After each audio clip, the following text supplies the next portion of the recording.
pukul di betis. Nah, itu semua hindari. Kita menerapkan konsekuensi dan setelah itu restitusi yang paling baik. Itu tentang keyakinan kelas. Jadi dari nilai-nilai kebajikan yang banyak di sekolah, kita pilih beberapa yang sesuai yang harus kita terapkan. Yang mungkin terlihat masih kurang, itu yang telah sepakati. Ini yang harus kita lakukan setiap hari. Ingat, ini keyakinan kelas kita. Kita harus dibuat di tiap-tiap kelas. Nah, ini terakhir tentang segitiga restitusi. Segitiga restitusi ini menyangkut bagaimana menangani anak atau murid yang memiliki sebuah persoalan.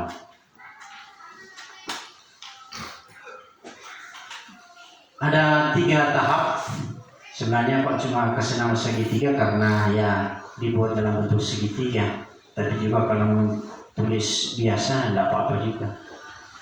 Ada pertama menstabilkan identitas, yang kedua validasi tindakan yang salah, kemudian menanyakan keyakinan kelas.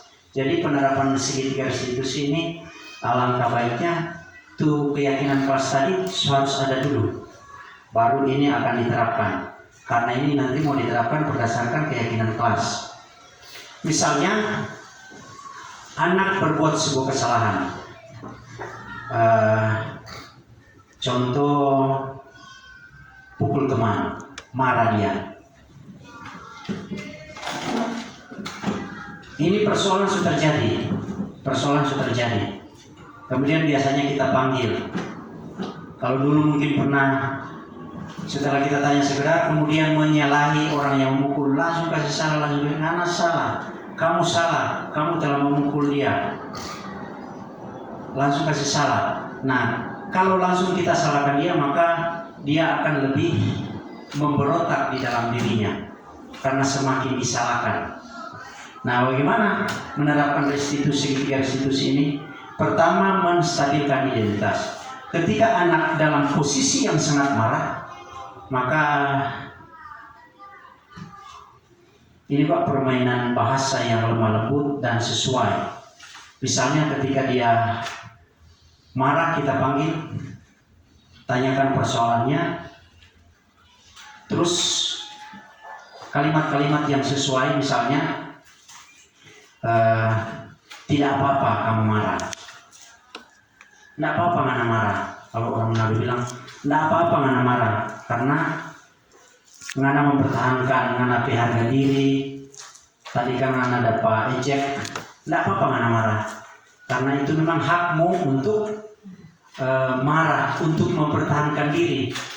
Ini kata-kata dalam taraf menstabilkan identitas. Kalau kita berkata begitu, maka dia akan sedikit dingin dari keadaan yang sangat marah itu.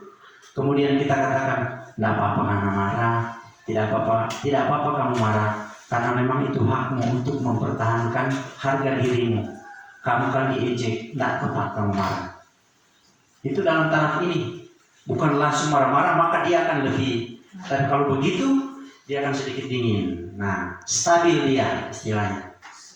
Ketika dia stabil, baru mulai masuk validasi tindakan yang salah. Ini taraf kita mau kasih tentara bahwa yang dia lakukan itu salah. Nah, bahasanya juga harus teratur. Seperti tadi, tidak apa-apa kamu marah, karena memang kamu berhak untuk mempertahankan diri, mempertahankan harga dirimu. Nah, kalau dalam taraf validasi tindakan salah, tapi walaupun kamu mempertahankan harga dirimu, kamu punya cara yang lain yang lebih tepat, bukan memukul. Nah, ini validasi tindakan yang salah. Bukan langsung menyalahkan juga, tapi mengarahkan ada hal yang lain yang lebih tepat yang harus kamu lakukan daripada memukul. Karena memukul itu juga menyakiti orang lain. Ini taraf validasi tindakan salah. Jangan berkata begitu, dia langsung juga dari tadi dingin, kemudian mulai sadar, salah ternyata juga kan. Tidak langsung ngamuk-ngamuk. Kemudian setelah validasi tindakan yang salah ini, maka masuk pada menanyakan keyakinan kelas. Salah satu keyakinan kelas biasanya menghargai teman, tidak menyakiti seperti anak-anak katakan tadi. Kalau di kelas 4 sudah jadi keyakinan kelas itu tidak memaki atau sopan dan santun berkata-kata. Karena memang itu penting di lingkungan kita, karena rata-rata anak-anak masih ringan untuk memaki, marah-marah pada teman. Itu salah satu harus ada dalam keyakinan kelas.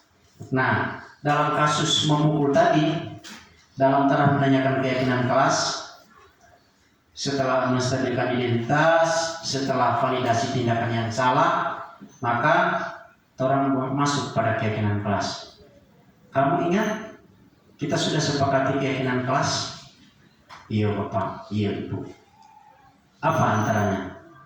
Tidak memukul teman Bapak. Nah itu, kamu tahu. Kamu sudah menyakiti, kamu sudah melanggar keyakinan kelas yang telah kita sepakati. Nah, restitusi berikutnya diserahkan kepada dia, guru mulai. Terus kalau seumpamanya ini kamu sudah menyakiti teman, apa yang akan kamu lakukan supaya hubungan dengan dia akan baik? Kita serahkan ke dia. Bagaimana dia mau pikir?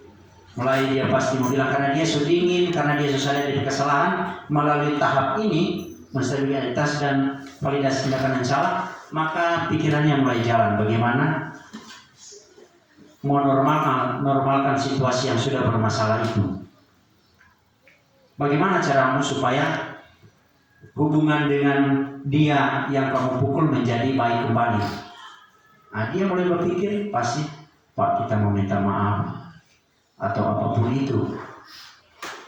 Nah, ketika dia punya kemauan untuk meminta maaf, untuk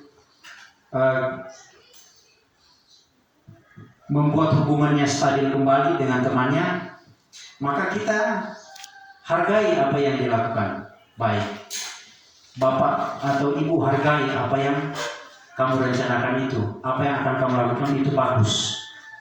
Kapan kamu akan meminta maaf? Ya terserah dia, segera atau besok.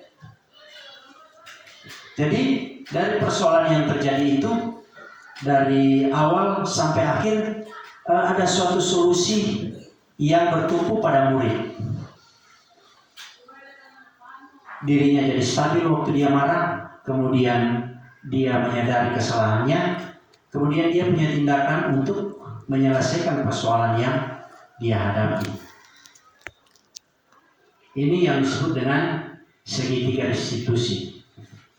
Baru-baru ketika kejadian yang menghebohkan itu, segitiga restitusi ini juga saya jalankan kepada Nathan. Walaupun sebelumnya backing kekeliruan, saya minta maaf, kemudian saya waktu kita duduk di kantor, kan saya bilang tidak apa-apa kamu marah, karena kamu sakit hati, tidak apa-apa. Kemudian masuk pada tahap selanjutnya. Sebenarnya dengan dia selesai. Itu salah satu contoh penerapan segitiga restitusi. Dan ini harus menjadi cara yang harus orang lakukan setiap memiliki persoalan. Tidak dalam posisi menghukum, tidak dalam posisi membuat rasa bersalah, tetapi alangkah baiknya sebagai teman misalnya, atau sebagai pemantau, dan lebih direkomendasikan adalah sebagai apa tadi? Manajer tadi. Manajer antara lain caranya menerapkan segitiga restitusi ini caranya untuk menangani sebuah persoalan. Ya itu konsep-konsep penting dan utama dalam penerapan budaya positif di sekolah.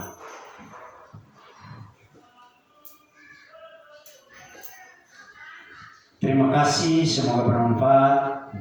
Salam dan bahagia. Demikian.